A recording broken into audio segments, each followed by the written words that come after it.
Assalomu alaykum hurmatli obunachilar. Bizani kuzatib borayotganda bugungi obzorimizda elitli mahallada joylashgan 4 ta yonma-yon qurilgan yangi uy. Shulardan bittasini video obzorini qilib beramiz, qolganlarini tushuntirib berishga harakat qilamiz. Demak, 4 ta yonma-yon qurilgan uy, shundan bittasi, birinchisi uglovoy, eshigi zakrytый dvorni ichida joylashgan va darvozaxonasi alohida, vxod alohida bo'lyapti bu joyga. O'rtadagi ikkita uyga darvozasi avtomat darvoza o'rnatilgan. 4 ta uydan 3 tasini razmeri bir xil, 3 3 sotikdan va tupikka oxirida joylashgan uy 4 3 sotik. Mana shu 4 3 sotikli uyni video obzorini qilib beramiz. Demak, xonalarning soni ham bir xil, 6 ta xonasi bor. 3 ta qavatdan iborat bo'lgan bino ko'tarilgan, podval birinchi va ikkinchi qavat. Kvadraturasi ham bir xil bo'lib tushgan. Eng oxiridagi uyni razmeri 4 3 sotik va bunda 7 ta xonasi bor.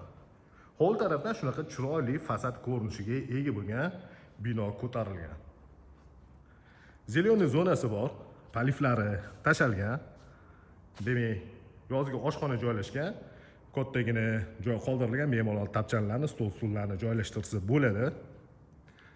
Va asosiy binoning ichida 6 ta xona bo'lsa, bu joyda darvozaxonadan eshikdan kirganimizda yana bitta alohida zal qilingan. Naviyasida tagida bitta katta mashina sig'adiganlik joy ajratilgan. Hovliga kirish uchun alohida darvoza va alohida eshigi bor. Hovlining bir chekkasida hovli qismi uchun hojatxona joylashgan. Mana shu joyda. Demak, alohida zalga kiramiz. Bu zallar razmeri uzunasiga 7 metr va eniga 4,5 metrni tashkil qiladi. Patologlarning balandligi 3,5 metr. Iloji boricha to'liqroq ma'lumot berib o'tishga harakat qilaman. Videoning davomiyligi ozgina uzunroq bo'lishi mumkin.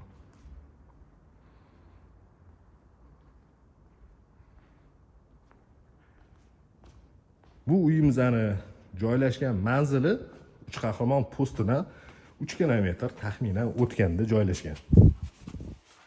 Ko'chada yon atrofda chiroyli, katta imoratlar tushgan va kommunikatsiyadan muammosi yo'q. Uy ichiga kirib kelganimizda kattagina hol qismi. Paradniy vxod orqali uyga kirganimizda o'ng tarafda prixo'ja shkaflari yasatilgan. O'ng tarafdagi birinchi xona oshxona uchun mo'ljallangan, kuxnya, stolovoya. Katta panalarning oyna romlari oldi hovliga qaragan. Devorlariga attachment ishlatilgan. Birinchi qavatda hol, oshxona, zal, mehmonlar uchun ajratilgan yotoqxona va sanuzel joylashgan. Zal ichiga kirib kelamiz. Zal razmeri uzunasiga 8 metr va eniga 4 metrni tashkil qiladi. Mana shunaqa chiroyli lyustrada ilingan. Qo'shni devordan 1,5 metr tashab imorat ko'tarilgan.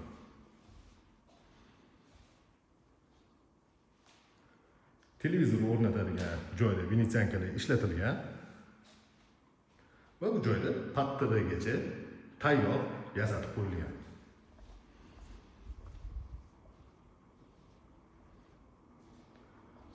Birinchi qavat uchun umumiy sanuzel ko'rinishi.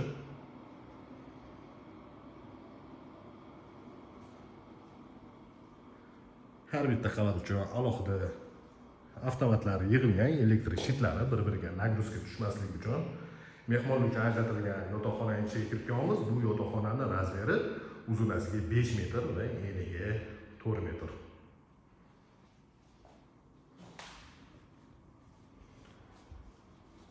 Zinan tagida kladovka uchun joy qoldirilgan.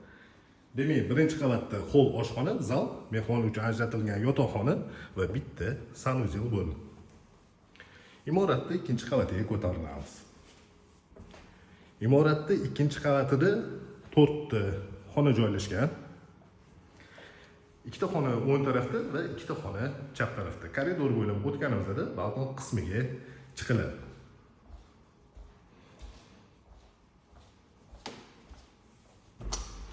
kichikroq balkon qismiga chiqamiz va ikkinchi qavatdan hovlini ko'rinishi.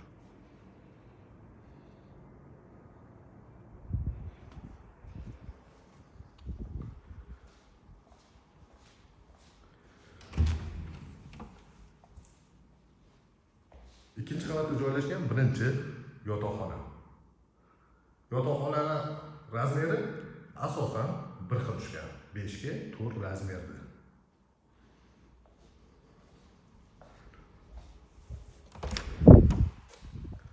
Ota-onalar uchun ajratilgan yotoqxona. Bu yotoqxona sal kattaroq, uzunasiga 6 metr va eniga 5 metrni tashkil qiladi. 30 kvadratni o'z ichiga olgan kattagina yotoqxona va bu yotoqxonaning ichida alohida o'zini sanuzeli joylashgan.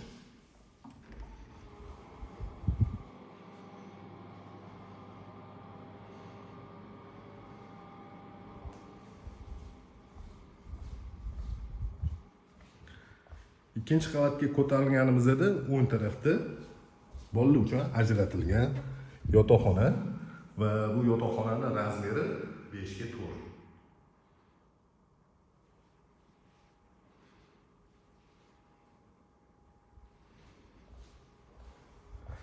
Bu joyda ikkinchi qavat uchun ko'plik polli kollektorlar joylashgan.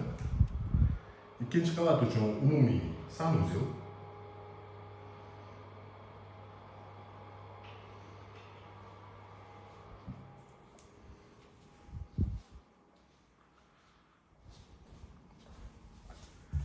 İkinci qavatda joylashgan 4-chi yotoqxona. Bu yotoqxonaning razmeri ham 5 ga 4. Demak, ikkinchi qavatda 4 ta yotoqxona bo'lsa, shundan ikkitasining ichida alohida o'zini yuvinish xonasi joylashgan.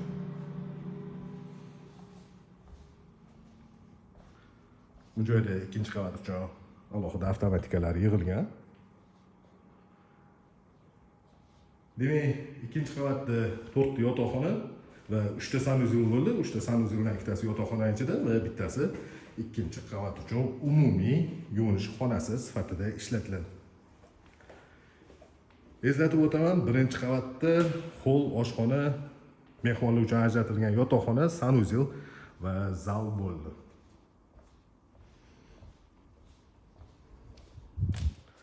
Demak, bu ko'rsatgan joyimizni Uch Qahramon postidan taxminan 3 kilometr kirganimizda Parvoz mahallasida joylashgan elitniy mahalla, yon atrofida chiroyli uylar tushgan, katta uylar. O'zingizlar kelib bu uyni ko'radigan bo'lsanglar, ishonch hosil qilasizlar va kommunikatsiyalardan umuman muammosi yo'q. Sifatiga qattiq ahamiyat berib qurilgan uy. Agar qurilishni tushunadigan tanishinglar bo'lsa, bemalol olib kelishinglar mumkin. Qurilish masalasida nima savollar bo'ladigan bo'lsa, bemalol savolinglarni berasizlar va javob berishadi. Katta tajribaga ega bo'lgan quruvchilar tomonidan qurilgan uy. Imoratda podval qismiga tushamiz. Imoratda tegi butunlay podval qilinmagan.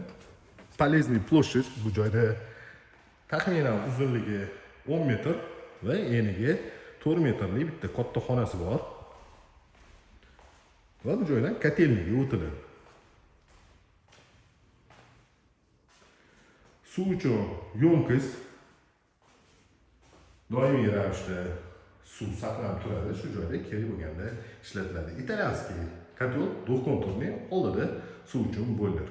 Ko'plik bo'lgan asoslari расширительныйlar, bu joyda stabilizator bilan avtomatikalari alohida yig'ilgan. Demak, bu uyimizni 4,5 yer uchastkasiga ega bo'lgan uy-joy. Binoning umumiy kvadraturasi 400 kvadrat, xonalarning soni 7 ta bo'ldi. 3 ta qavatdan iborat bo'lgan bino ko'tarilgan. Podval birinchi va ikkinchi qavat. Alohida yana bitta zal bor. Bu uyni narxini opisiyaga yozib qo'yamiz. Aniq lokatsiyasi kerak bo'ladigan bo'lsa, kelishinglardan oldin telefon qilsanglar, sizlarga lokatsiyasini tashlab beramiz. Adashmasdan bemalol topib kelishinglar mumkin. Sifatli uy olmoqchi bo'lganlar yaxshi mahalladan bemalol murojaat qilishingiz mumkin.